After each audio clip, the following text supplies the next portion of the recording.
Hello friends, कक्षा 10वीं के इस वीडियो में आप सभी का स्वागत है। आज हम प्रश्नावली 3.6 पढ़ने जा रहे हैं। तो आइए इस वीडियो को शुरू करते हैं। इस प्रश्नावली में हमें इस अध्याय के जो हमने पहले जो प्रश्नावली पढ़े हैं उससे थोड़े से ये टफ होने वाले हैं और थोड़े से बड़े हो सकते हैं। तो आइए हम प्रश्न नंबर 1 देखते हैं। ये जो समीकरण बना हुआ है ये पहले वाली प्रश्नावली से थोड़ा सा अलग है, तो हम इसको थोड़ा सा अलग मान के हल करेंगे। तो प्रश्न नंबर 1 देखते हैं। यहाँ पर देखेंगे हमें ये दो समीकरण दिए हुए हैं। अब यहाँ पे 1 के बटे में 2 भी है और इसी के बटे में x भी है, तो हम यहाँ पे इसको इस तरह से मान लेते हैं। माना जैसे 1 बटे x है तो उसके बराबर में हम कुछ और मान लेते हैं। तो मान लो हमने मान लिए p। उसी टाइप से यहाँ पे 1 बटे y है तो 1 बटे y के बराबर में हम मान लेते हैं q। तो इस टाइप से हमने 1 बटे x को p मान लिए और 1 बटे y को q मान लिए। तो अब हम समीकरण 1 देखते हैं। वहां पर दिया हुआ है 1 के बटे में 2 है और उसी को हमने 1 बटे x को अलग कर लेते हैं। 1 बटे x और 1 बटे 2 यहाँ से अलग हो गया है। धन यहाँ पे उसी टाइप से देखेंगे 1 बटे 3 और 1 बटे y हमने दोनों में से अलग कर लिए हैं, बराबर में है 2। तो यहाँ पर देखेंगे 1 बटे 2 तो वैसे ही रहेगा। यहाँ पर 1 बटे x की जगह में हम रख लेंगे p। तो यहाँ पे 1 बटे x की जगह आ जाएगा p। धन यहाँ पर है 1 बटे 3 और 1 बटे y की जगह में हम रख देंगे यहाँ पर q, बराबर हो जाएगा 2। यहाँ पर देखेंगे बटे में 2 आ गया, यहाँ पे बटे में 3 आ गया। दोनों को हमें हटाना है तो 2 और 3 का एलसीएम होता है 6। तो हम यहाँ पे 6 से पूरे में गुणा कर देंगे। तो हम यहाँ पे पूरे समीकरण में 6 से गुणा करेंगे तो ये हो जाएगा 6 गुणा 1 बटे 2 p धन 6 गुणा 1 बटे 3 q बराबर 2। इसमें भी 6 का गुणा कर देंगे। यहाँ पर देखेंगे 2 से यहाँ पर 6 कट जाएगा 3 बार में, यहाँ पर 3 से यहाँ 6 कट जाएगा 2 बार में। यहाँ बचेगा 2 एकम 3 एकम 3 और p हो जाएगा 3p धन यहाँ पे 2 एकम 2 q बराबर 6 दूनी 12। ये हो गया हमारा समीकरण 1। इसी टाइप से जो हमें सेकंड समीकरण एक और दिया हुआ था उससे लेकर हल करेंगे। तो यहाँ पर जैसे 1 बटे 3 और 1 बटे x यहाँ पे अलग करेंगे। तो अब यहाँ पर हम लिखेंगे पुनः 1 बटे 3 और 1 बटे x को हम अलग करेंगे। और वहां पर दिया हुआ 1 बटे 2 y, तो वहां से भी हम 1 बटे 2 और 1 बटे y को अलग करेंगे। और बराबर में देखेंगे हमें दिया है 13 बटे 6, यहाँ पर लिखेंगे 13 बटे 6। यहाँ पर हमें 1 बटे x की जगह में सेम उसी टाइप से जो हमने माने हैं उसको लिख देंगे p धन फिर 1 बटे 2 है, यहाँ पर 1 बटे y की जगह हमने माने हैं q बराबर हो जाएगा 13 के बटे 6। यहाँ पर भी देखेंगे 3 और 2 दोनों आ रहे हैं, तो 3 और 2 का एलसीएम होता है 6। तो हम यहाँ पे पूरे में 6 से गुणा करेंगे। तो पूरे में 6 से गुणा करेंगे तो यहाँ पे हो जाएगा 6 गुणा 1 बटे 3 p धन 6 गुणा 1 बटे 2 q बराबर 6 गुणा 13 के बटे 6 हो जाएगा। देखेंगे यहाँ 3 से यहाँ पर 6 कट जाएगा 2 बार में, 2 से यहाँ पर 6 कट जाएगा 3 बार में, यहाँ पर 6 से 6 यहाँ कट जाएगा। तो यहाँ पे 2 एकम 2 और p बचेगा धन यहाँ पे 3 एकम 3 q बचेगा, बराबर में यहाँ पे सिर्फ बचेगा 13। ये हो गया हमारा समीकरण 2। हमें इस टाइप से समीकरण बनाना था, इसलिए हमने 1 बटे x को p मान के करे हैं। इसी टाइप से 1 बटे y को q मान के हल करे हैं। अब हम समीकरण 1 और समीकरण 2 को विलोपन या तो फिर वज्र गुणन विधि से हल कर सकते हैं। तो आइए हम देखते हैं विलोपन विधि से हल करते हैं। तो ये हमारा समीकरण 1 है, ये समीकरण 2 हो गया। या तो हम p वाले को बराबर करेंगे या तो फिर q वाले को बराबर करेंगे। तो हम देखते हैं यहाँ पे 3 है तो ये 3 का गुणा समीकरण 2 पूरे में कर देंगे, और यहाँ पर 2 है तो इसका गुणा समीकरण 1 के पूरे में कर देंगे। तो हम यहाँ लिखेंगे समीकरण 1 में हम करेंगे 2 का गुणा और समीकरण 2 में करेंगे हम ये सामने वाली संख्या 3 का। यहाँ लिखेंगे समीकरण 2 में गुणा करेंगे हम ये 3 का। इसका गुणा ये पूरे में कर देते हैं और इसका गुणा ये पूरे में। हम देखेंगे ये 2 का गुणा यहाँ पूरे में करेंगे तो ये हो जाएगा 3 दूनी 6p धन यहाँ पर भी 2 का करेंगे तो 2 दूनी 4 q बराबर यहाँ पर भी 2 का करेंगे तो 12 दूनी 24 हो जाएगा। यहाँ पर अब हम 3 का गुणा करेंगे तो हो जाएगा 3 दूनी 6p धन यहाँ पर भी 3 का गुणा करेंगे तो 3 तिया 9q बराबर यहाँ पर भी 3 का गुणा करेंगे तो 13 तिया 39 हो जाएगा। अब हम यहाँ पर चिन्ह बदलेंगे घटाने के लिए, तो यहाँ पर धन की जगह हो जाएगा ऋण, धन की जगह ऋण, यहाँ पर भी धन की जगह हो जाएगा ऋण। 6p से 6p यहाँ पर माइनस हो जाएगा, तो यहाँ हो जाएगा 0। 9 में से यहाँ पर 4 धन ऋण ये भी घट जाएगा, तो यहाँ पे बचेगा 5q, बड़ी संख्या के सामने का ऋण चिन्ह आ जाएगा। यहाँ पर देखेंगे 39 में से 24 धन ऋण ये भी घट जाएगा, तो 39 में से यहाँ 24 घटा देंगे तो यहाँ पे बचेगा 15 और बड़ी संख्या के सामने का ऋण चिन्ह आएगा। ऋण 5 पूरा पूरा इस तरफ पक्षांतर करेंगे तो ऋण 15 के भाग में जाएगा ऋण 5, ऋण से ऋण यहाँ कट जाएगा, 5 से यहाँ पे 15 कट जाएगा 3 बार में। इसका मतलब q का मान आ रहा है यहाँ पर 3। अब q का मान हम समीकरण 1 में रख देंगे, तो हमने यहाँ पर समीकरण 1 उतार लिए हैं, तो यहाँ पे हो जाएगा 3p धन 2 और q की जगह रख देंगे हम 3 बराबर हो जाएगा 12। 3 और 2 का गुणा कर देंगे, यहाँ पर 3p धन 3 दूनी 6 बराबर हो जाएगा 12। 3p बराबर धन 6 को इस तरफ पक्षांतर करेंगे तो ऋण 6 उधर से हो जाएगा। 12 में से 6 घटा देंगे तो यहाँ पे बचेगा 6 और ये 3 को हम पक्षांतर करेंगे तो पूरा पूरा इसके भाग में जाएगा, तो 3 से देखेंगे यहाँ पर 6 कट जाएगा 2 बार में। इसका मतलब p का मान आ रहा है 2। हमारा p और q दोनों का मान निकल चुका है। अब हमने जो माने थे उसको हम लिखेंगे। हमने यहाँ पे 1/x को p माने थे और 1/y को q माने थे, तो यहाँ पर देखेंगे p का मान है हमारे पास 3, सॉरी p का मान है हमारे पास 2, तो ये हो जाएगा 1/x का मान आ रहा है 2 और इसी टाइप से 1/y का मान यहाँ पर अभी q का मान हमारा आया था 3, तो 1/y का मान आ रहा है यहाँ पर 3, तो ये 1/x का मान है। तो अब हम इसको पक्षांतर कर देंगे, ये x को इधर और 2 को यहाँ पे पक्षांतर कर देंगे, तो या इसको पलटा देंगे तो यहाँ x बराबर हो जाएगा 1/2। यहाँ पर ये उल्टा हो जाएगा, x का मान आ जाएगा 1/2। इसी टाइप से यहाँ पे भी इसको पलटाएंगे तो ये हो जाएगा y बराबर, यहाँ 3 का हो जाएगा 1/3। तो यहाँ पर देखेंगे x का मान 1/2 हो जाएगा और y का मान 1/3, ये पलट जाएगा। तो ये हमारा आंसर आ चुका है। इसी टाइप से हमें सारे क्वेश्चन हल करने हैं। नेक्स्ट क्वेश्चन देखते हैं। अब जो नेक्स्ट क्वेश्चन है यहाँ पर करनी में x आया है और करनी में यहाँ पर y आया है, तो 1 के बटे में हम करनी x और 1 के बटे में करनी y, इस टाइप से हम इसको मान लेते हैं। तो हम यहाँ पर मान लेते हैं 1 बटे करनी x, इसको हम कुछ और मान लेते हैं, मान लो p मान लिए। इसी टाइप से 1 बटे करनी y, इसको हम मान लेते हैं q और फिर ये समीकरण में रखकर एक नया समीकरण बना लेंगे। तो यहाँ पर देखेंगे 2 के बटे, हम यहाँ पे 2 को अलग रखेंगे और 1 बटे करनी x अलग से मान लेते हैं। इसी टाइप से यहाँ पर धन 3 को अलग रखेंगे, 1 बटे करनी y अलग से लिख लेंगे, बराबर में है वहां पर 2। तो 1 बटे करनी x को हमने p माने हैं, तो यहाँ पे हो जाएगा 2 और 1 बटे करनी x की जगह रख देंगे p धन, यहाँ पर 3 अलग रहेगा और 1 बटे करनी y को हमने माने हैं q, बराबर में है 2। ये हो गया हमारा समीकरण 1। इसी टाइप से अब हम यहाँ जो सेकंड समीकरण दिया उसमें भी 1 बटे करनी x को अलग करेंगे, तो यहाँ पर लिखेंगे पुनः 4 अलग हो जाएगा और 1 बटे करनी x अलग लिखेंगे, फिर माइनस 9 अलग हो जाएगा और 1 बटे करनी y अलग लिखेंगे, बराबर में है -1।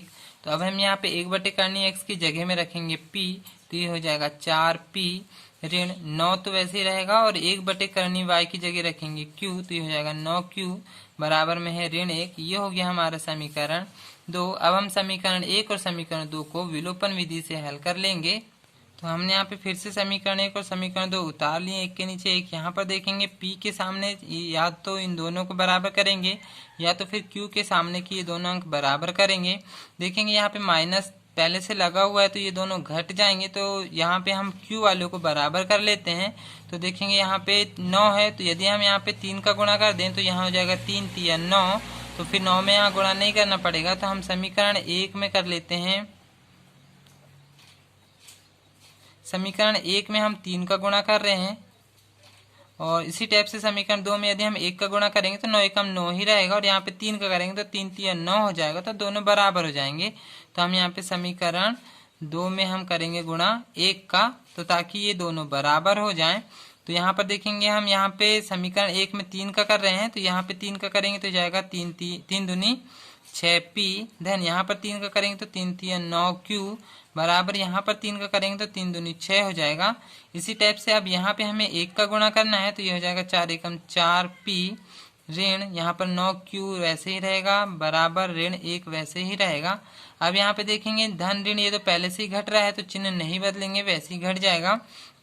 ये धन धन ये दोनों जुड़ जाएंगे तो 6 और 4 10P हो जाएगा बराबर 6 में से यहाँ पर 1 घट जाएगा तो यहाँ पे बचेगा सिर्फ 5। यहाँ से 10 को पक्षांतर करेंगे तो 5 के बटे में जाएगा, यहाँ से ये दोनों कट जाएंगे तो 5 एकम 5 5 दूनी 10 यानी कि P का मान आ रहा है 1 के बटे 2। यहाँ से हम P का मान समीकरण 1 में रख दे रहे हैं, तो हम P का मान समीकरण 1 में रख रहे हैं। यहाँ समीकरण 1 उतार लिए हैं, यहाँ पर 2P की जगह में रख देंगे 1 बटे 2 धन 3Q बराबर में है 2।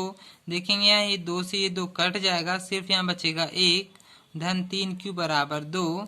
हम लिखेंगे वहाँ कट गया तो 1 बचा धन 3Q बराबर 2। अब यहाँ से धन 1 को इस तरफ पक्षांतर करेंगे, यहाँ पर बचेगा 3Q बराबर 2 और धन 1 उस तरफ जाके ऋण 1 हो जाएगा। तो यहाँ से हम 3 को पक्षांतर करेंगे, Q के बराबर में बटे में जाएगा 3 और 2 में से 1 घटा देंगे तो बचेगा 1, यानी कि Q का मान आ रहा है 1 बटे 3। अब हमारा P और Q दोनों का मान निकल चुका है। हमने यहाँ पे P को 1 बटे करनी X को माने थे P और 1 बटे करनी Y को माने थे Q। तो अब हम यहाँ पे मान रख देते हैं 1 बटे करनी X के बराबर में P का मान आया हमारा 1 बटे 2 और 1 बटे करनी Y इसके बराबर में Q माने हैं तो Q का मान आया है 1 बटे 3। तो देखेंगे यहाँ पे हम इसको या फिर हम इसको अब यहाँ से पलटा दें यदि, तो ये हो जाएगा करनी x के बराबर में हो जाएगा 2। 1 बटे करनी x को यदि हम पलटा कर लिखेंगे तो ये हो जाएगा करनी x के बराबर में 2। इसी टाइप से यहाँ पर भी हम करनी y को पलटाएंगे तो ये हो जाएगा सिर्फ 3। तो यदि हम ये करनी को इस तरफ पक्षांतर करेंगे तो ये x बराबर हो जाएगा, यहाँ पर आके करनी इस तरफ आके वर्ग लग जाएगा। इसी टाइप से यहाँ पे भी y बराबर यहाँ से करनी इस तरफ आके इसमें वर्ग लग जाएगा तो 2 का वर्ग हो जाएगा यहाँ पर 4 और यहाँ पे देखेंगे y बराबर 3 का वर्ग हो जाएगा यहाँ पर 9। तो x का मान आ रहा है हमारा 4 और y का मान आ रहा है 9। तो यहाँ पे ये क्वेश्चन समाप्त हो चुका है। नेक्स्ट क्वेश्चन देखते हैं। यहाँ पर देखेंगे 4 के बटे में x दिया हुआ है और यहाँ पर 3y तो बटे में नहीं है, ऐसे 3 के बटे में x दिया हुआ है, यहाँ पर भी y बटे में नहीं है। तो लेकिन एक भी संख्या बटे में आई है तो हम इसको कुछ और मान के चलेंगे। यहाँ से 4 अलग करेंगे तो यहाँ पर हम लिख लेते हैं माना 1 बटे x, इसके बराबर में मान लेते हैं p और यहाँ पे सिर्फ y है तो हम y को और कुछ मान लेते हैं, y के बराबर में q मान लेते हैं। y बटे में नहीं है इसलिए y सीधा ही रखेंगे। तो अब हम यहाँ पे मान रखेंगे, पहले इसको 4 को अलग रखेंगे, 1 बटे x लिखेंगे तो यहाँ पे धन 3y बराबर हो जाएगा 14। तो अब हम यहाँ 1 बटे x की जगह मान रखेंगे तो ये हो जाएगा 4 और 1 बटे x की जगह रख देंगे p धन 3 और y की जगह हम रख देंगे यहाँ पर q बराबर हो जाएगा 14। ये हो गया हमारा समीकरण 1। इसी टाइप से हम सेकेंड वाले भी लिखेंगे तो यहाँ पे हम 3 लिख के 1 बटे x अलग करेंगे तो हो जाएगा 1 बटे x ऋण 4y बराबर 23। यहाँ पर पुनः लिख लेंगे तो अब यहाँ पर 3 और 1 बटे x की जगह हम रख देंगे p ऋण 4 और y की जगह यहाँ रख देंगे हम q बराबर हो जाएगा 23। ये हो गया हमारा समीकरण 2। अब हम समीकरण 1 और समीकरण 2 को विलोपन विधि से हल कर लेंगे। यहाँ पे हम समीकरण 1 और 2 को मैंने फिर से उतार लिया है। अब यहाँ पे हम या तो p वाले को बराबर करेंगे या तो फिर q वाले को बराबर करेंगे। तो यहाँ पे हम देखेंगे यदि हम यहाँ पे ये धन ऋण तो है ही पहले से, तो ये घट रहा है तो या तो हम q वाले को बराबर कर लेते हैं तो ये 4 का गुणा करना पड़ेगा समीकरण 1 में और ये 3 का गुणा करना पड़ेगा समीकरण 2 में। तो उसी टाइप से हम कर लेते हैं, ये 4 का गुणा समीकरण 1 में और ये 3 का गुणा समीकरण 2 में कर दे रहे हैं तो अब ये q वाले मान बराबर हो जाएंगे। तो 4 का गुणा हम यहाँ 4 में करेंगे तो 4 चौके 16 p हो जाएगा धन 4 का गुणा 3 में करेंगे तो 4 तिया 12 q हो जाएगा बराबर 4 का गुणा 14 में करेंगे तो 14 चौके 56 हो जाएगा। अब यहाँ पर हम करेंगे 3 का गुणा तो 3 तिया 9 p हो जाएगा फिर ऋण, फिर यहाँ पर भी 3 का करेंगे तो 4 तिया 12 q हो जाएगा बराबर यहाँ पर भी 3 का गुणा करेंगे तो ये हो जाएगा 3 तिया 9 3 दूनी 6 69 हो जाएगा 23 तिया 69। अब यहाँ पर देखेंगे हमको चिन्ह बदलने की जरूरत नहीं है, 12q में से 12q यहाँ पर धन ऋण घट रहा है तो ये धन धन ये दोनों जुड़ जाएंगे, 16 और 9 यहाँ हो जाएगा 25p बराबर ये भी दोनों जुड़ जाएंगे तो यहाँ पर हो जाएगा 9 और 6 15 की 5 असले का 1 6 दूनी 12 125 हो जाएगा। यहाँ पे अब हम 25 को पक्षांतर करेंगे तो 125 के बटे में आ जाएगा 25। यहाँ पर देखेंगे 25 पंचे 125 होता है, 5 बार में कट जाएगा। तो पी का मान यहाँ पर आ रहा है 5, तो पी का मान निकल चुका है। अब हम इसको समीकरण 1 में रख देते हैं। तो समीकरण 1 में रखने के लिए हमने समीकरण 1 उतार लिए हैं। पी की जगह हमें रखना है 5, तो ये हो जाएगा 4, पी की जगह रख दिए 5 धन 3q बराबर 14। तो 4 पंचे 20 हो जाएगा धन 3q बराबर 14। अब हम धन 20 को उस तरफ पक्षांतर करेंगे, यहाँ बचेगा 3q बराबर 14 और धन 20 उस तरफ जाके ऋण 20 हो जाएगा। तो यहाँ पर देखेंगे हम 3 को पक्षांतर करेंगे, 20 में से 14 घटाएंगे तो बचेगा 6 और बड़ी संख्या के सामने का ऋण चिन्ह आएगा और ये 3 पूरा पूरा भाग में जाएगा। 3 से यहाँ पर 6 कट जाएगा 2 बार में, इसका मतलब q का मान आ रहा है ऋण 2। तो q का मान हम भी हमारा निकल चुका है। अब हम जो हमने शुरू में माने थे उसको हम लिख लेते हैं। 1/x को माने थे हमने p और y को माने थे हमने q। तो 1/x बराबर p का मान आया हमारा 5 और y बराबर q का मान आया है ऋण 2। तो ये y का मान तो ऋण 2 ही रहेगा। यहाँ से हम इसको पलटा देंगे तो x बराबर, तो इसको भी पलटाना पड़ेगा 1/5। तो x का मान आ रहा है 1/5 और y का मान आ रहा है ऋण 2। तो ये आंसर आ चुका है। नेक्स्ट क्वेश्चन देखते हैं।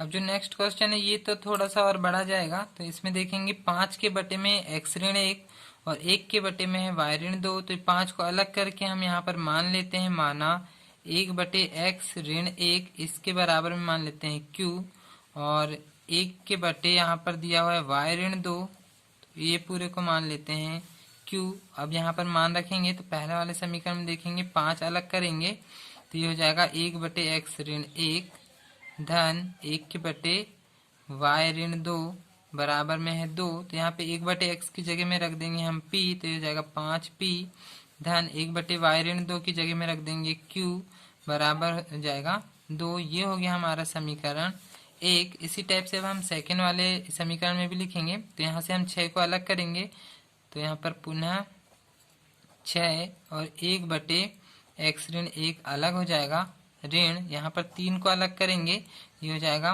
1/y ऋण 2 बराबर में है 1। तो यहाँ पे 1/x की जगह मान रखेंगे तो 1/x ऋण 1 का मान है p, तो ये हो जाएगा 6p फिर ऋण 3 और 1/y ऋण 2 की जगह रखना है q बराबर हो जाएगा 1। ये हो गया हमारा समीकरण 2। अब हम समीकरण 1 और समीकरण 2 को विलोपन विधि से हल करेंगे। तो हमने समीकरण 1 और समीकरण 2 को फिर से उतार लिए हैं।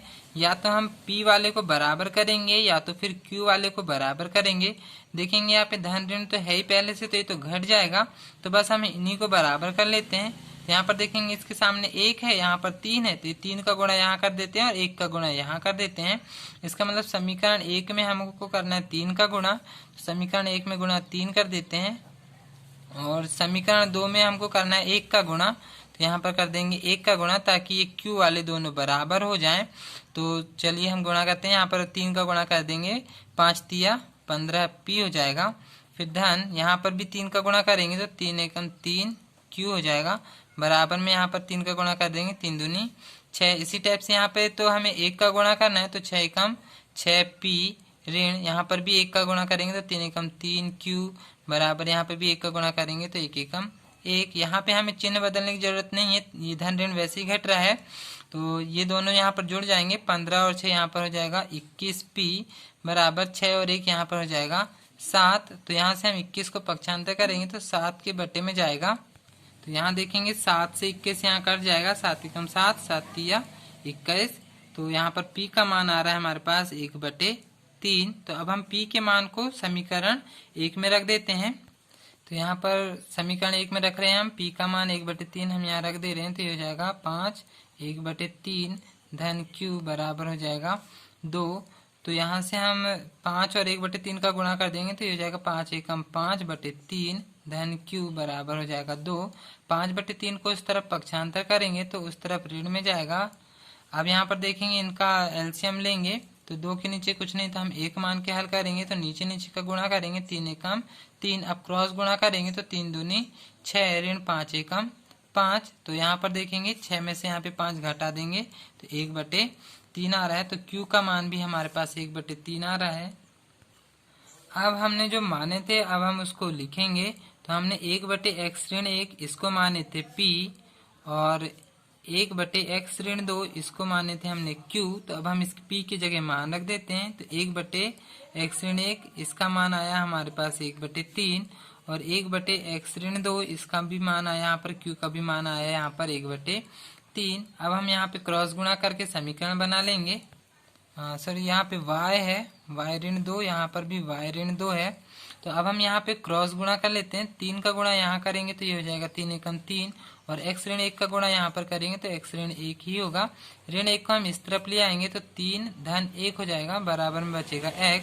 तो 3 और 1 यहाँ पर हो जाएगा 4, यानी कि x का मान आ रहा है 4। इसी टाइप से यहाँ पर भी क्रॉस गुणा करेंगे। 3 का गुणा 1 में करेंगे तो 3 एकम 3 बराबर y-2 का 1 में करेंगे तो y-2 ही होगा।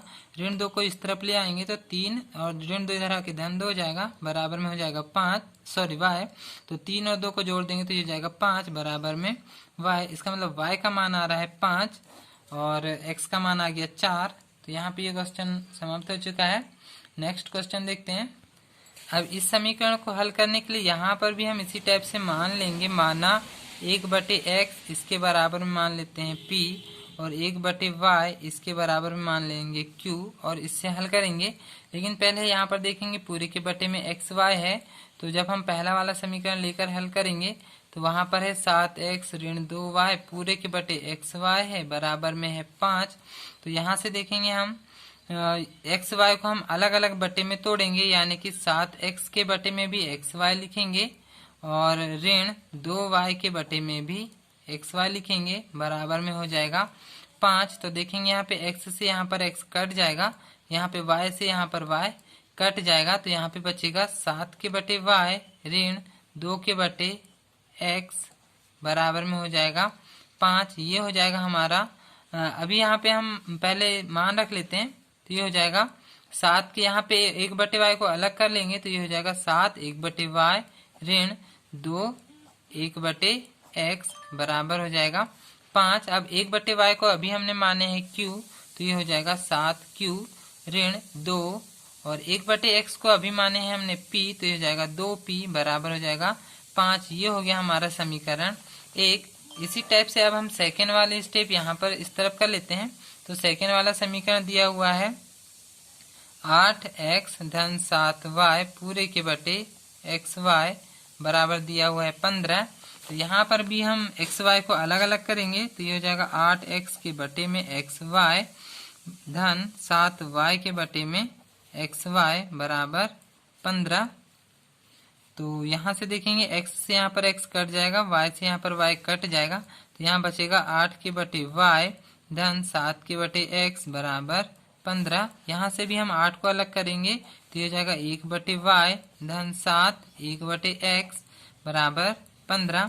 तो 1/y को हमने माने हैं Q, तो ये हो जाएगा 8Q धन 1/x को माने हैं P, तो ये हो जाएगा 7P बराबर 15। ये हो गया हमारा समीकरण 2। अब हम समीकरण 1 और समीकरण 2 को विलोपन विधि से हल कर लेते हैं। समीकरण 1 और समीकरण 2 एक के नीचे एक हमने उतार लिए हैं। यहाँ पर देखेंगे P वाले में यहाँ धन ऋण लगा हुआ है तो ये तो पहले से घट जाएगा, तो हम P वाले को बराबर कर ले रहे हैं। तो 7 का गुणा हम समीकरण 1 में कर देंगे तो यहाँ 14 हो जाएगा और फिर ये 2 का गुणा समीकरण 2 में कर देंगे तो यहाँ पर भी 7 दूनी 14 हो जाएगा। तो हम समीकरण 1 में करेंगे 7 का गुणा और समीकरण 2 में करेंगे हम 2 का गुणा। तो यहाँ पे हम 7 का गुणा करेंगे तो यहाँ हो जाएगा 7 7 49Q ऋण यहाँ पर 7 का गुणा कर देंगे तो 7 दूनी 14 P बराबर यहाँ 7 का गुणा करेंगे तो 7 अपना 35। अब यहाँ पे हम करेंगे 2 का गुणा तो 8 दूनी 16Q धन यहाँ पे 2 का गुणा कर देंगे तो 7 दूनी 14 P बराबर यहाँ पर भी 2 का गुणा कर देंगे तो 15 दूनी 30 हो जाएगा। यहाँ पर चिन्ह बदलने की जरूरत नहीं है, धन ऋण घट जाएगा तो ये हो जाएगा 0। यहाँ पे 49 और 16 को हम यहाँ जोड़ देंगे, यहाँ पर हो जाएगा 65Q बराबर 35 और 30 को यहाँ पर जोड़ देंगे तो ये भी हो जाएगा यहाँ पे 65। यहाँ से हम 65 को इस तरफ पक्षांतर करेंगे तो Q बराबर हो जाएगा 65 के बटे में 65। तो 65 से यहाँ 65 कट जाएगा तो Q का मान आ रहा है 1। अब हम Q का मान समीकरण 1 में रख देंगे तो समीकरण 1 उतार लिए हैं। यहाँ पे q की जगह रखना है 1, तो ये हो जाएगा 7, q की जगह रख दिए 1, ऋण 2p बराबर हो जाएगा 5। तो ये 7 एकम यहाँ पे हो जाएगा 7, ऋण 2p बराबर हो जाएगा 5। तो धन 7 को इस तरफ पक्षांतर करेंगे तो ऋण 2p बराबर 5 और धन 7 उस तरफ जाके ऋण 7 हो जाएगा। तो यहाँ 7 में से यहाँ पे 5 घटा देंगे तो बचेगा 2, बड़ी संख्या के सामने का ऋण चिन्ह आ जाएगा। इस तरफ में ऋण 2p है, तो यहाँ से हम ऋण 2 को पूरा पूरा पक्षांतर कर देंगे तो ऋण 2 के बटे में जाएगा, ऋण से ऋण कट जाएगा, 2 से 2 कट जाएगा, तो आंसर आ रहा है 1। इसका मतलब p का मान आ रहा है 1। तो p का भी मान 1 आ गया और q का भी मान 1 आ रहा है। तो अब हमने जो शुरू में माने थे उसको हम लिख लेते हैं। हमने 1/x को माने थे p और 1/y को माने थे q। तो 1/x के बराबर में p का मान आ रहा है 1 और इसी टाइप से 1/y यहाँ पर q का भी मान आया है 1। तो अब हम इसको जब पलटाएंगे तो 1/x हो जाएगा यहाँ पर x बराबर 1 को भी पलटाएंगे तो यहाँ पर 1 ही होगा, तो यहाँ पे x का मान आ रहा है 1। इसी टाइप से 1/y को पलटाएंगे तो ये हो जाएगा y बराबर 1 को पलटाएंगे तब भी ये 1 ही रहेगा, तो y का भी मान आ रहा है 1। तो यहाँ पे दोनों के आंसर निकल चुके हैं। नेक्स्ट क्वेश्चन देखते हैं। जो छठवां वाला क्वेश्चन है उसमें भी हम इसी टाइप से मानेंगे। माना 1/x इसको मान लेते हैं p और 1/y इसको मान लेते हैं q। इस टाइप से हल करेंगे। तो जो पहला वाला समीकरण है उसमें देखेंगे 6x धन 3y बराबर 6xy इस टाइप से दिया हुआ है। तो यहाँ पर देखेंगे हम xy यहाँ पर है तो हम पूरे में xy यहाँ से xy हटाने के लिए पूरे में xy से गुणा कर देते हैं। गुणा नहीं भाग करना पड़ेगा, पूरे में xy से भाग कर देंगे तो ये हो जाएगा 6x के बटे xy धन 3y के बटे xy बराबर 6xy के बटे में भी xy हो जाएगा। तो यहाँ xy से xy यहाँ कट जाएगा, यहाँ x से यहाँ पे x कट जाएगा, यहाँ y से यहाँ y कट जाएगा। तो यहाँ बचेगा 6 के बटे y धन यहाँ पे बचेगा 3 के बटे x बराबर यहाँ बचेगा 6। तो यहाँ पे हम 6 को अलग कर लेते हैं तो ये हो जाएगा 1/y धन यहाँ पे 3 को अलग करेंगे तो 1/x बराबर यहाँ हो जाएगा 6। तो यहाँ पे हो जाएगा 6, 1/y को अभी हमने माने हैं q धन 3, 1/x को अभी माने हैं p बराबर हो जाएगा 6। ये हो गया हमारा समीकरण 1। इसी टाइप से हम सेकंड वाले को भी करेंगे। तो यहाँ पे 2x धन 4y यहाँ पुनः लिख लेते हैं बराबर है 5xy। तो यहाँ पे भी हम xy का गुणा भाग कर देंगे। तो यहाँ लिखेंगे पूरे में xy से भाग कर रहे हैं तो ये हो जाएगा 2x के बटे xy धन 4y के बटे xy बराबर 5xy के बटे में भी xy। तो यहाँ देखेंगे y से y कट जाएगा, x से x कट जाएगा, xy से xy कट जाएगा। तो यहाँ बचेगा 2 के बटे y धन 4 के बटे x बराबर यहाँ पे सिर्फ बचेगा 5। अब यहाँ से हम 2 को अलग करेंगे तो ये हो जाएगा 1/y धन 4 1/x बराबर हो जाएगा 5। अब हम यहाँ पे मान रख देते हैं। 1/y को हमने माने हैं q तो ये हो जाएगा 2q धन 4 1/x को माने p तो 4p हो जाएगा बराबर 5। ये हो गया हमारा समीकरण 2। अब हम समीकरण 1 और 2 को उतार कर इसको विलोपन विधि से हल कर लेते हैं। यहाँ पर देखेंगे या तो q वाले को बराबर करेंगे या तो फिर p वाले को बराबर करेंगे। तो देखेंगे यदि हम यहाँ पे 3 का गुणा कर देंगे तो 3 दूनी 6 हो जाएगा। यहाँ पर तो 6 है ही पहले से, तो दोनों समीकरण बराबर हो जाएंगे। तो हम q वाले को बराबर कर ले रहे हैं। तो हम समीकरण 2 में इसको हम समीकरण 1 और समीकरण 2 नाम दे रहे हैं। तो 2 में हम करेंगे यहाँ पे समीकरण 2 में हम करेंगे 3 का गुणा तो ये हो जाएगा 3 दूनी 6। तो 6 में किसी का गुणा नहीं करना पड़ेगा तो हम यहाँ पर 1 का गुणा कर देंगे। तो समीकरण 1 में जब हम 1 का गुणा करेंगे तो 6 एकम 6q हो जाएगा धन यहाँ पर भी 1 का गुणा करेंगे तो 3 एकम 3p बराबर 6 एकम 6 हो जाएगा। यहाँ पे हमें 3 का गुणा करना है तो 3 दूनी 6q हो जाएगा धन यहाँ पर भी 3 का गुणा करेंगे 4 तिया 12p हो जाएगा बराबर यहाँ पर भी 3 का गुणा करेंगे 5 तिया 15 हो जाएगा। यहाँ पे हमें चिन्ह बदलना पड़ेगा, धन की जगह ऋण, धन की जगह ऋण, यहाँ पर भी धन की जगह ऋण हो जाएगा। तो 6q से 6q यहाँ घट जाएगा, 0 हो जाएगा। यहाँ धन ऋण ये भी घट जाएगा। तो 12 में से 3 घटा देंगे तो यहाँ बचेगा 9p और बड़ी संख्या के सामने का ऋण चिन्ह आएगा बराबर यहाँ पर भी 15 में से 6 घटा देंगे तो यहाँ पर भी बचेगा 9 और यहाँ पर भी बड़ी संख्या के सामने का ऋण चिन्ह आएगा। तो ऋण 9 का पूरा पूरा पक्षांतर करेंगे तो इधर ऋण 9 के बट्टे में जाएगा, तो ऋण से ऋण और 9 से 9 कट जाएगा एक बार में। तो P का मान आ रहा है 1। P का मान हम समीकरण 1 में रख देंगे।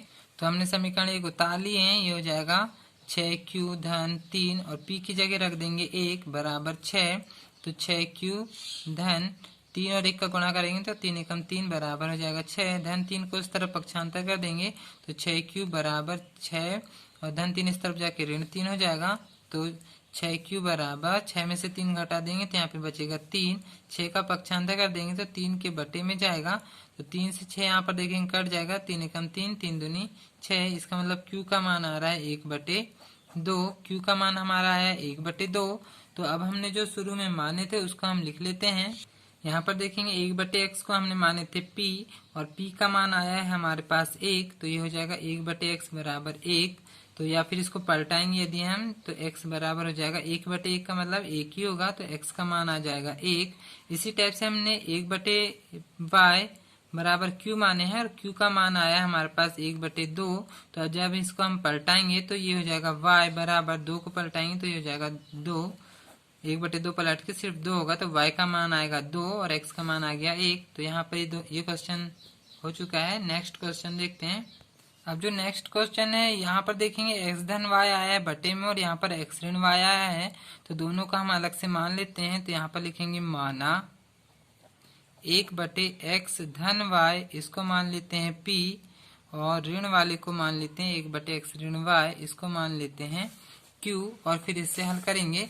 तो हम पहला वाला समीकरण देखते हैं। यहाँ पर दिया हुआ है 10/x धन y धन 2/x ऋण y बराबर में है 4। तो अब हम इसको अलग कर लेते हैं तो ये जाएगा 10 1/x धन y धन 2 1/x ऋण y बराबर में है 4।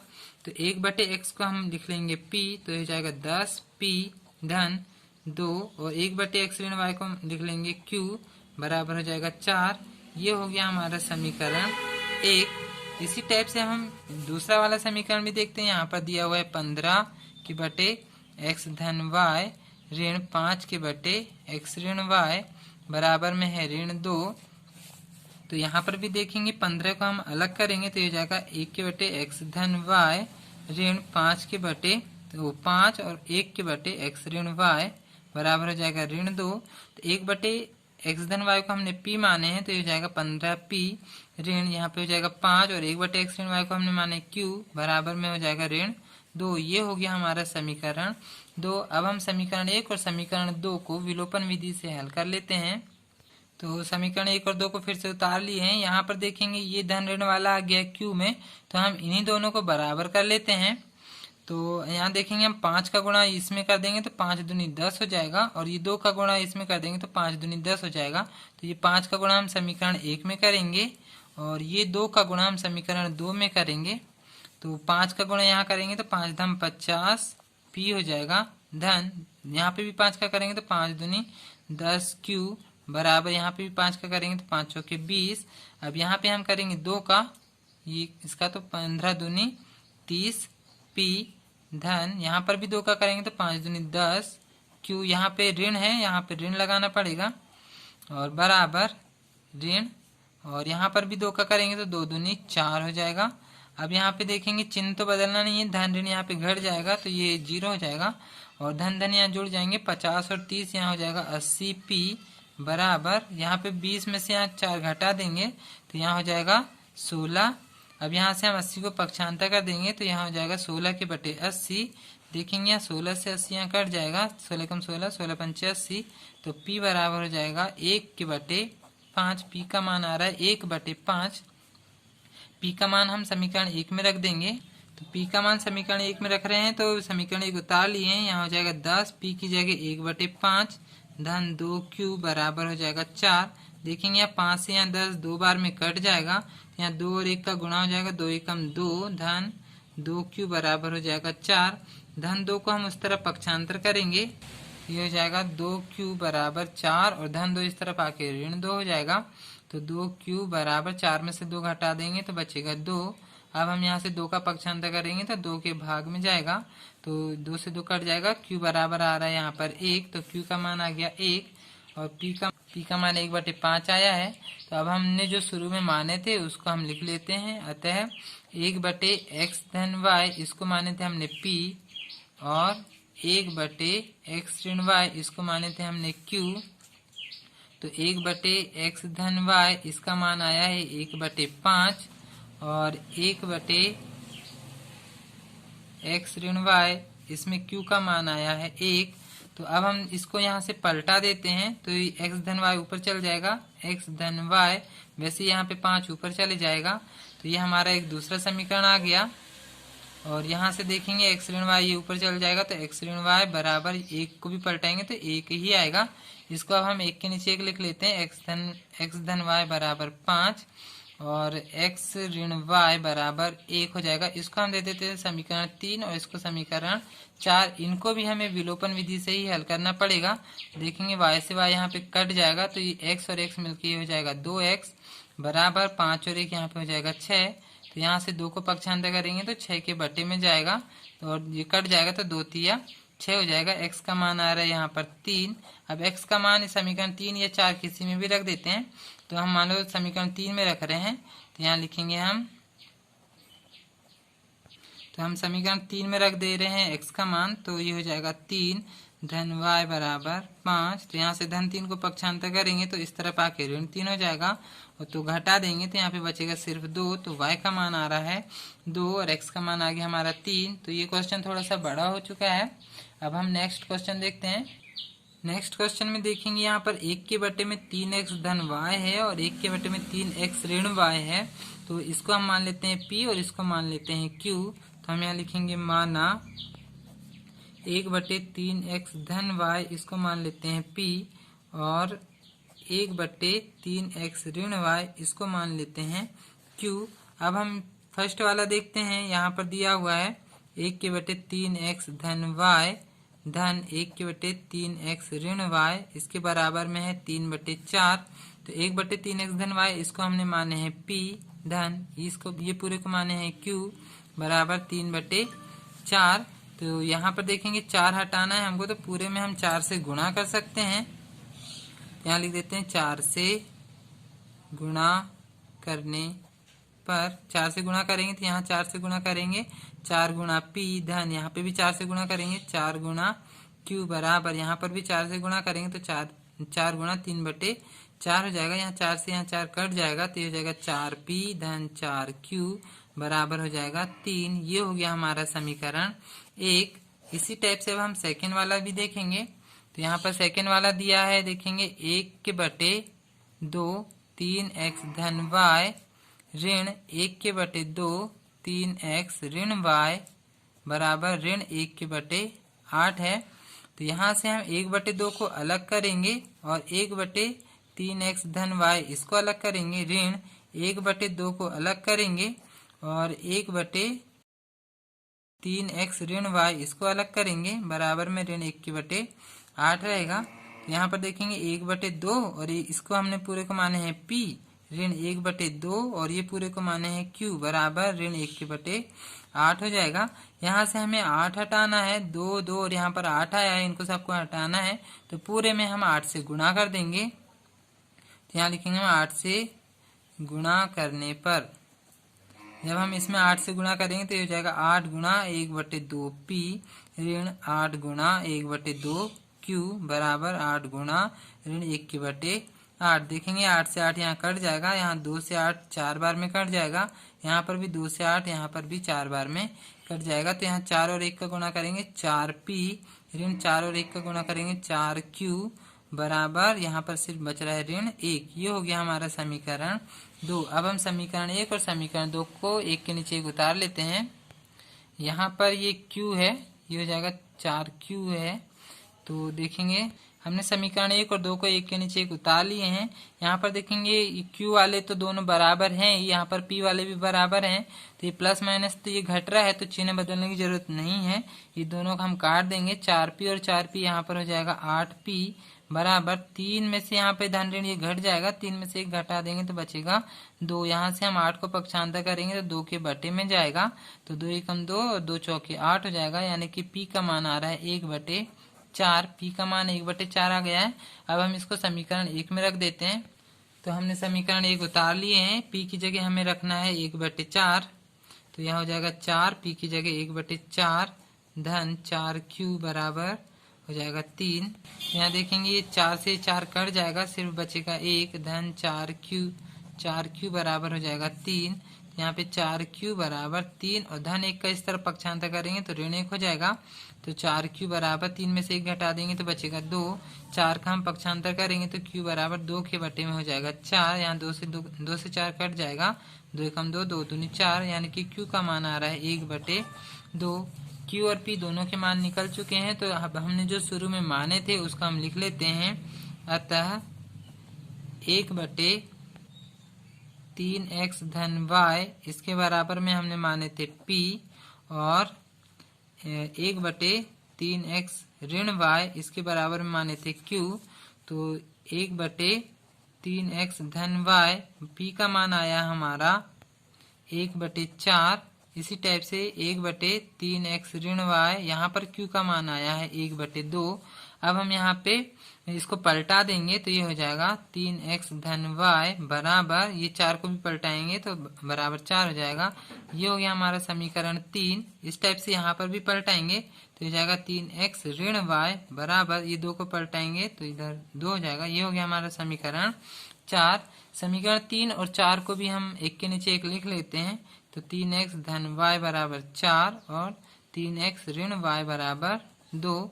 देखेंगे ये y वाले दोनों समान है, तो इसे भी विलोपन विधि से हल कर लेंगे। धन ऋण तो यहाँ पहले से घट रहा है, 3x और 3x यहाँ हो जाएगा 6x बराबर 4 और 2 यहाँ पर हो जाएगा 6, तो 6 को पक्षांतर करेंगे तो 6 के बटे में जाएगा, तो ये कट जाएगा, आंसर आ रहा है 1। x का मान आ जाएगा 1।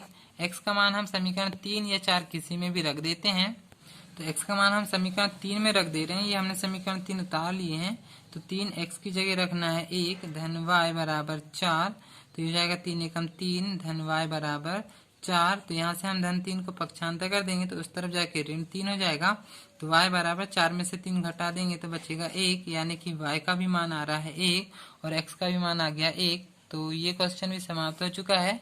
नेक्स्ट क्वेश्चन देखते हैं। जो प्रश्न नंबर 2 है उसमें आप 3 क्वेश्चन दिए हुए हैं, ये भी इसी टाइप से बटे वाले सवाल हैं, तो इनको भी उसी टाइप से हल करना है। अब यहाँ पे हमें दिया है ऋतु धारा के अनुकूल, यानी धारा जिस दिशा में बह रही उसी दिशा में 2 घंटे में 20 किलोमीटर तैर सकती है, और धारा के प्रतिकूल मतलब धारा जिस दिशा में जा रही है उसकी उल्टी दिशा में 2 घंटे में वो 4 किलोमीटर तैर सकती है। तो उसकी स्थिर जल में तैरने की चाल और धारा की चाल ज्ञात करना है, तो हम इन्हीं दोनों को पहले मान लेते हैं। तो हम यहाँ पर तैरने की चाल को मान लेते हैं x और धारा की चाल को मान लेते हैं y। यहाँ पे हमें चाल का सूत्र पता होना चाहिए। चाल बराबर होता है दूरी बटे समय, और यदि हम धारा के अनुकूल चलेंगे तो हम इन दोनों को जोड़ेंगे, तो यहाँ पर लिखेंगे हम, यहाँ पे धारा के यदि हम अनुकूल चलेंगे तो ये x और y, ये दोनों चालों को हम जोड़ेंगे तो ये हो जाएगा x धन y, और जब हम धारा के प्रतिकूल चलेंगे तो इसमें ज्यादा समय लगेगा, तो इसको हम लिख सकते हैं x ऋण y। अब हम प्रश्न पढ़ेंगे। जब हम धारा के अनुकूल चल रहे हैं तो 2 घंटे में 20 किलोमीटर जा रहे हैं, मतलब ये हो गई दूरी और ये हो गया समय।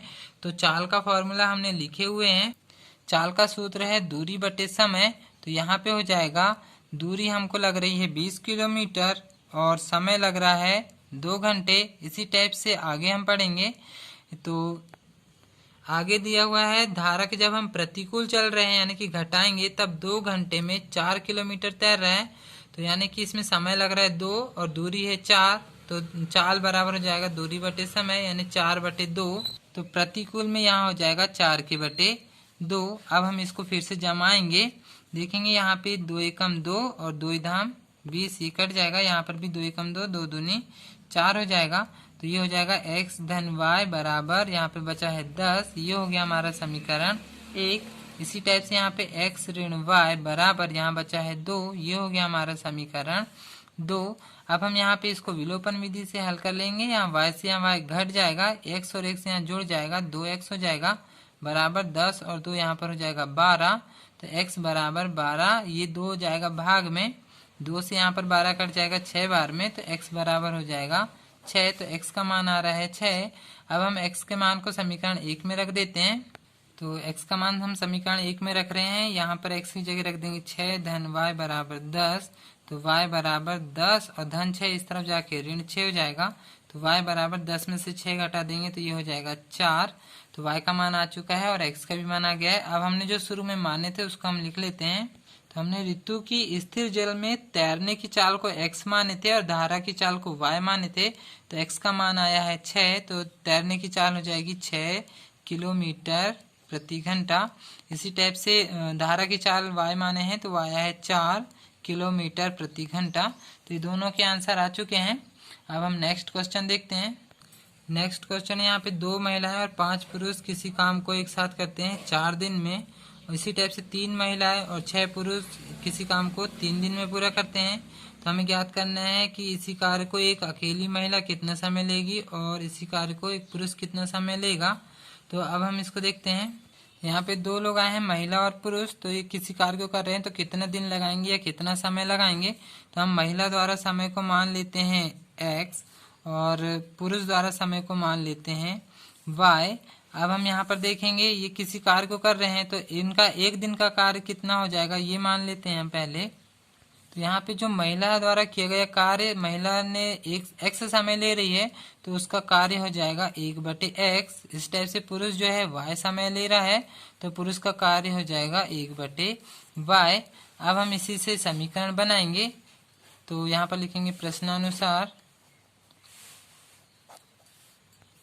2 महिलाएं और 5 पुरुष किसी काम को 4 दिन में करते हैं। तो हम इसको इस टाइप से लिखेंगे। 2 महिलाएं हैं इसलिए 2 और बटे में काम हो रहा है 1/x धन 5 पुरुष हैं तो इसको लिखेंगे 5 और 1/y काम हो रहा है उसका तो 5/y बराबर में 4 दिन में काम करते हैं तो उसको लिखेंगे 1/4। तो अब हम इसको सेकेंड वाली भी बना लेते हैं। यहाँ पर लिखा है 3 महिलाएं और 6 पुरुष 3 दिन में काम करते हैं। तो इसका भी इसी टाइप से बनेगा। 3 महिलाएं हैं तो उनका काम हो जाएगा 1/x तो हो जाएगा 3/x धन 6 पुरुष हैं तो 6 यहाँ पे हो जाएगा y 6/y बराबर 3 दिन में पूरा करते हैं तो इसको लिखेंगे 1/3। तो ये है हमारे 2 समीकरण बन चुके हैं। अब हम यहाँ पर 1/x और 1/y को अलग से कुछ मान लेते हैं। तो यहाँ लिखेंगे हम माना 1/x को मान लेते हैं p और 1/y को मान लेते हैं q और फिर इसी से हम हल करेंगे। तो जो पहला वाला समीकरण उसमें देखेंगे ये दिया हुआ है 2/x धन 5/y बराबर है 1/4। तो 2 को यहाँ पहले हम अलग करेंगे तो 2 1/x हो जाएगा धन 5 1/y बराबर 1/4 है। तो यहाँ पर देखेंगे 1/x को हमने माने हैं p तो ये हो जाएगा 2p धन यहाँ पे 1/y को q माने हैं तो ये हो जाएगा 5q बराबर 1/4। यहाँ से हमको 4 हटाना है तो यहाँ पूरे में हम 4 का गुणा कर देंगे।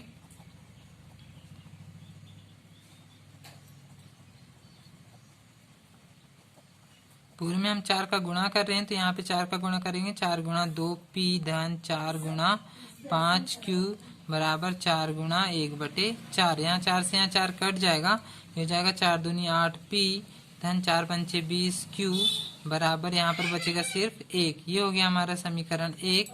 इसी टाइप से सेकेंड वाला भी हल करेंगे। यहाँ पर दिया हुआ है 3/x धन 6/y बराबर 1/3 है। तो यहाँ पर 3 को अलग लिखेंगे 1/x धन 6 को अलग लिखेंगे 1/y बराबर 1/3। 1/x को हमने p माने हैं तो ये हो जाएगा 3p। 1/y को q माने हैं तो 6q बराबर 1/3 हो जाएगा। यहाँ से 3 को हटाने के लिए पूरे में 3 से गुणा कर देते हैं। तो यहाँ लिखेंगे 3 से गुणा करने पर यहाँ पर भी 3 से गुणा करेंगे 3 गुणा 3p धन यहाँ पर भी 3 से गुणा करेंगे 3 गुणा 6q बराबर 3 गुणा 1/3। तो यहाँ पर देखेंगे 3 से यहाँ 3 कट जाएगा, यहाँ 3 तिया 9p धन 6 3 18q बराबर यहाँ पर हो जाएगा 1। ये हो गया हमारा समीकरण 2। अब हम समीकरण 1 और 2 को विलोपन विधि से हल कर लेंगे।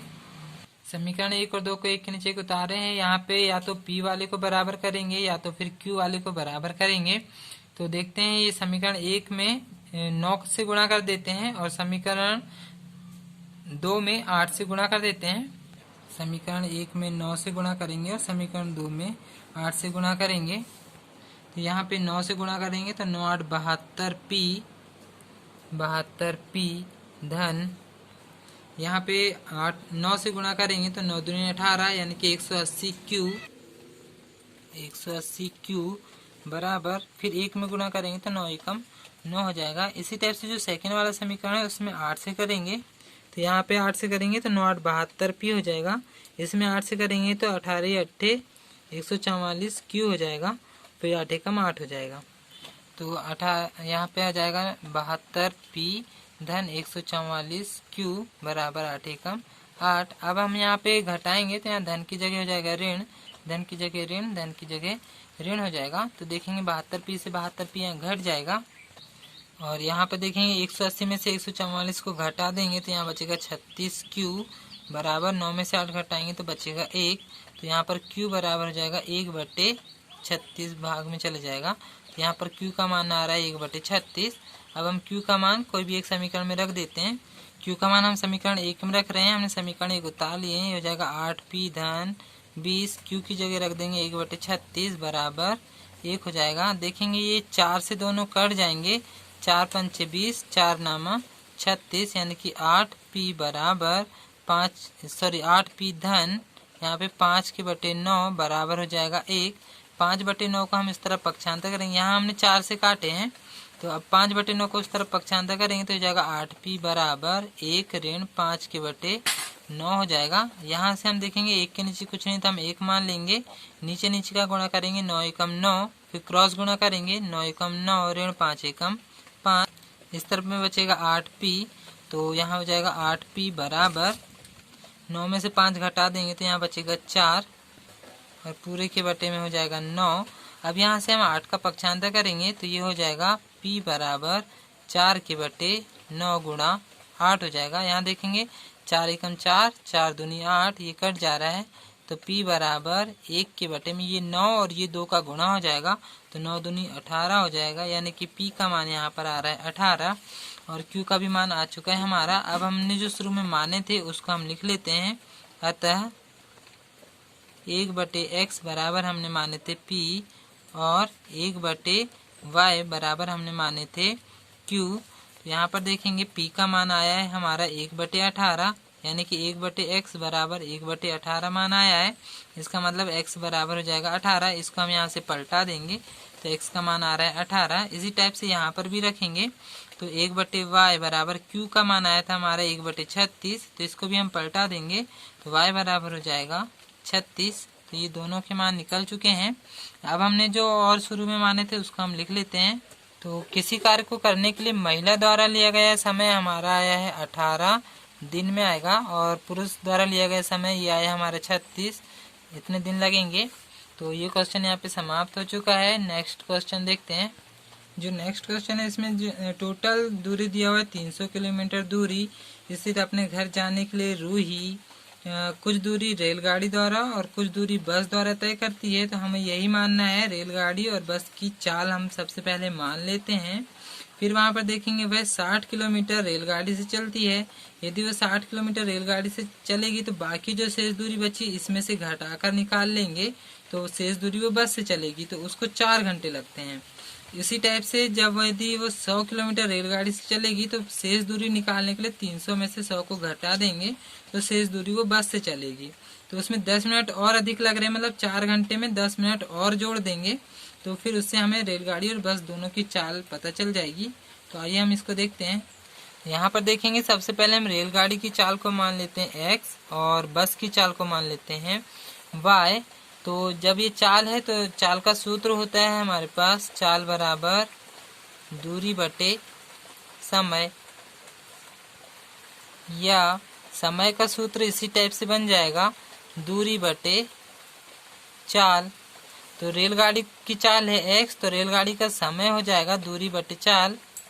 तो इसी टाइप से यहाँ पे हो जाएगा। हमें यहाँ पर कुल दूरी दिया हुआ है 300 किलोमीटर, और यहाँ पर देखेंगे जब वो रेलगाड़ी से शुरू में यहाँ पर दिया है वह 60 किलोमीटर रेलगाड़ी द्वारा तय कर रही है, तो शेष दूरी पहले हम निकाल लेते हैं जो बस की रहेगी। रेलगाड़ी से वह 60 किलोमीटर जा रही है, तो बस से निकालने के लिए हम 300 में से 60 को घटा देंगे, तो यहाँ पर बचेगा 240 किलोमीटर वो शेष दूरी तय करती है बस से। तो अब हम इसी से समीकरण बनाएंगे। तो देखेंगे रेलगाड़ी की चाल है x, तो उसका समय हो जाएगा 1/x, और वहाँ पे दूरी है यहाँ पर 60, तो यानी कि 60 के बटे x हो जाएगा। यहाँ पे दूरी रख देंगे 60, ये हो गया दूरी 60, और समय यहाँ पे उसका हो जाएगा चाल हो जाएगी यहाँ पर x, तो ये हो जाएगा 60 के बटे x, दूरी हो गई, और ये हो गई चाल। यहाँ पे समय का सूत्र होता है दूरी बटे चाल, तो दूरी हो गई 60 और चाल हो गई x, तो ये हो जाएगा 60 के बटे x प्लस। अब हमें बस से भी जाना है, तो बस की दूरी है 240, तो ये हो जाएगा 240 के बटे बस की चाल हमारे पास दिया हुआ है y, तो दूरी बटे चाल यानी कि 240 के बटे y बराबर। अब हमें यहाँ पर समय यहाँ पर लग रहा है 4 घंटे, तो समय हम लिख देंगे बराबर 4 घंटे लग रहा है, तो यहाँ पर लिख देंगे 4। इसको दे देते हैं हम समीकरण 1, या अभी हम इसको यहीं पे छोड़ेंगे। अब हम नेक्स्ट लाइन पढ़ेंगे। यहाँ पर देखेंगे अब वह रेलगाड़ी से 100 किलोमीटर जा रहा है, तो बाकी यात्रा हम निकाल लेते हैं। इसको हम समीकरण 1 दे रहे हैं। अब रेलगाड़ी से वह देखेंगे 100 किलोमीटर जा रहा है, तो शेष दूरी अब हम निकाल लेते हैं जो बस की रहेगी। तो उसको निकालने के लिए 300 में से 100 को घटा देंगे, तो यहाँ पर बचेगा 200 किलोमीटर। और यहाँ पर देखेंगे जब हम समय देखेंगे तो 10 मिनट ज़्यादा लग रहा है, यानी कि 4 घंटे में 10 मिनट प्लस कर देंगे। तो 4 घंटे का मतलब होता है 240 मिनट, और प्लस ये 10 मिनट हो जाएगा, तो दोनों मिलाकर हो जाएगा 250 मिनट। तो 250 मिनट को जब हम घंटे में चेंज करेंगे तो 250 के बटे में लिखेंगे 60, तो ये हो जाएगा घंटे में चेंज हो जाएगा, तो 0 से यहाँ पर 0 कट जाएगा, तो ये हो जाएगा 25 के बटे 6, ये हो जाएगा घंटे में। तो अब हम इसका जब समीकरण बनाएंगे तो देखेंगे पहले रेलगाड़ी का है 100, तो हम यहाँ पर लिखेंगे 100 के बटे रेलगाड़ी की चाल है हमारे पास x, तो इसको लिखेंगे 100 के बटे x धन दूसरी जो बस की दूरी है हमारे पास 200, तो ये हो जाएगा 200 के बटे बस की चाल है हमारे पास y, तो ये हो जाएगा 200 के बटे y बराबर। अब दोनों की इसमें समय जो लग रहा है, अभी हमने 4 घंटे प्लस 10 मिनट करके देखे तो 25 बटे 6 आ रहा है, तो ये हो जाएगा 25 के बटे 6। इसको हम दे देते हैं समीकरण 2। अब हम समीकरण 1 और समीकरण 2 को हल करके सरल समीकरण बनाएंगे। तो देखेंगे इसके बटे में भी x आ रहा है, यहाँ पे y आ रहा है, यहाँ पर भी बटे में x और y आ रहा है। तो पहले हम 1 बटे x और 1 बटे y को मान लेते हैं। तो माना 1 बटे x बराबर p मान लेते हैं, और 1 बटे y के बराबर में मान लेंगे q। तो अब हम इसी से हल करेंगे। तो हमने जो पहला वाला समीकरण उतारे हैं उसमें देखेंगे 60 के बटे x है, तो अब हम इसको 60 को अलग करेंगे और 1 बटे x लिख सकते हैं। धन यहाँ से 240 को अलग करेंगे, 1 बटे y लिखेंगे, बराबर में आ जाएगा 4। तो 1 बटे x को हमने माने हैं p, धन 1 बटे y को माने हैं q, बराबर हो जाएगा 4। तो ये हो गया हमारा समीकरण 1। इसी टाइप से अब हम यहाँ पर देखेंगे, तो यहाँ से 100 को अलग करेंगे 1 बटे x, धन 200 को अलग करेंगे 1 बटे y बराबर 25 के बटे 6 हो जाएगा। तो यहाँ पर 1 बटे x को हमने माने हैं p, धन 1 बटे y को माने हैं q, बराबर हो जाएगा 25 के बटे 6। तो यहाँ पर देखेंगे हम यहाँ से हमें 6 हटाना है, तो पूरे में 6 से गुणा करना पड़ेगा। तो यहाँ से 6 हटाने के लिए हम पूरे में 6 से गुणा कर रहे हैं, तो यहाँ पे हो जाएगा 6 गुणा 100p, धन यहाँ पर भी 6 गुणा 200q, बराबर यहाँ पर भी 6 गुणा 25 के बटे 6 हो जाएगा। यहाँ 6 से 6 कट जाएगा, तो ये हो जाएगा 6 और 100 का गुणा करेंगे तो 600p, धन यहाँ पे 6 और 200 का गुणा करेंगे 6 दूनी 1200q, बराबर यहाँ बचेगा 25। ये इसको दे दो समीकरण 4 और ये हो जाएगा समीकरण 3। हमें समीकरण 3 और 4 से ही हल करना है, तो ये विलोपन विधि से हल करेंगे। तो हमने समीकरण 3 और 4 को उतार लिए हैं। अब या तो हम P वाले को बराबर करेंगे या तो फिर Q वाले को बराबर करेंगे। तो देखेंगे P वाले में 600 है, यदि हम ये P वाले में 60 में 10 से गुणा कर देंगे तो यहाँ पे भी 60 और 10 का गुणा करेंगे तो 600 हो जाएगा। तो ये दोनों बराबर हो जाएंगे। तो अब हम इसमें 10 से गुणा कर देंगे और इसमें 1 से गुणा कर देंगे। तो समीकरण 3 में हम करेंगे 10 से गुणा और समीकरण 4 में नहीं करना है तो 1 से गुणा कर देंगे। तो यहाँ पे 10 से गुणा करेंगे तो ये हो जाएगा 600 P धन, यहाँ पर भी फिर 10 से गुणा करेंगे तो ये हो जाएगा 2400 Q बराबर, यहाँ पर भी 10 से गुणा करेंगे तो ये हो जाएगा 40। अब यहाँ पे तो 1 से गुणा कर रहे हैं तो ये वैसे ही आएगा, यानी कि 600 P धन 1200 Q बराबर 25। अब हम देखेंगे यहाँ पे हम चिन्ह बदलेंगे तो धन की जगह हो जाएगा ऋण, धन की जगह ऋण, यहाँ पर भी धन की जगह ऋण हो जाएगा। तो 600 P से 600 P घट जाएगा। 2400 में से 1200 घटा देंगे तो 1200 ही बचेगा, 1200 Q बराबर 40 में से यहाँ पे 25 घटा देंगे तो यहाँ पे बचेगा 15। यहाँ से 1200 का पक्षांतर कर देंगे हम तो ये हो जाएगा Q बराबर 15 के बटे 1200 हो जाएगा। देखेंगे 15 एकम 15, 15 अट्ठे 120 होता है और ये 1 जीरो बच जाएगा तो 80 बार में जाएगा तो Q बराबर 1 के बटे 80 हो जाएगा। तो हमारा Q का मान आ चुका है। अब हम Q के मान को समीकरण 1 में रख देते हैं।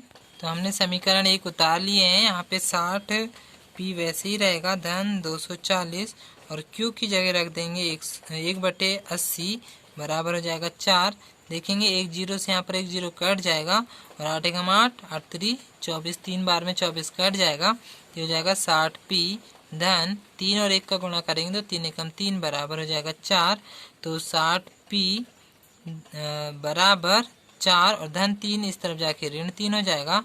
तो 60 P बराबर 4 में से 3 घटा देंगे तो बचेगा 1। तो 60 को पक्षांतर कर देंगे तो 1 के बटे में चले जाएगा तो P का मान आ गया 1 बटे 60।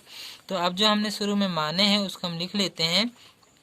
अतः 1 बटे x बराबर हमने माने थे P और 1 बटे y बराबर हमने माने थे Q। तो 1 बटे x बराबर P का मान आया हमारा 1 बटे 80।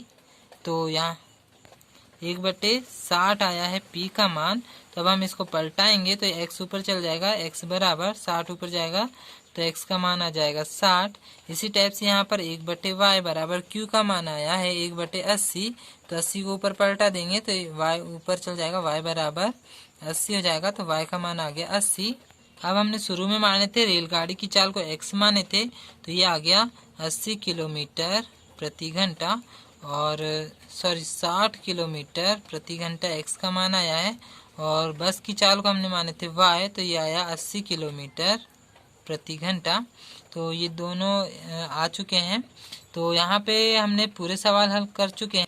तो ये प्रश्नावली यहाँ पर समाप्त हो चुकी है।